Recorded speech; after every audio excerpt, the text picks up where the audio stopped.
بسم اللہ الرحمن الرحیم۔ السلام علیکم۔ حضرت یوسف علیہ السلام نے 120 سال کی عمر پائی۔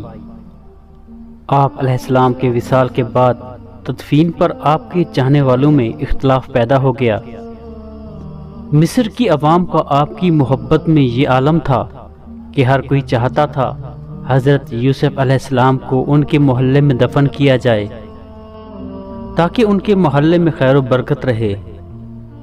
آخر میں اہلیان مصر اس بات پر راضی ہوئے کہ آپ علیہ السلام کو دریائے نیل میں دفن کیا جائے تاکہ دریا کا پانی آپ علیہ السلام کی قبر مبارک کو چھو کر گزرے اور تمام مصر والے اس سے برکت حاصل کریں۔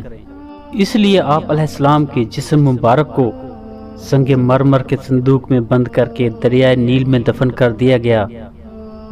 پھر 400 سال بعد حضرت موسیٰ علیہ السلام کے زمانے میں جب اللہ تعالیٰ نے بنی اسرائیل کو حضرت موسیٰ علیہ السلام کی قیادت میں مصر چھوڑنے کا حکم دیا تو سیدنا موسیٰ علیہ السلام کو حضرت یوسف علیہ السلام کی میت بھی اپنے ساتھ لے جانے کا حکم دیا، جس پر حضرت موسیٰ علیہ السلام ان کا تابوت دریائے نیل سے نکال کر اپنے ساتھ فلسطین لے گئے، جہاں سیدنا یوسف علیہ السلام کے تابوت کو حضرت اسحاق علیہ السلام اور حضرت یعقوب علیہ السلام کے برابر میں دفن کیا گیا۔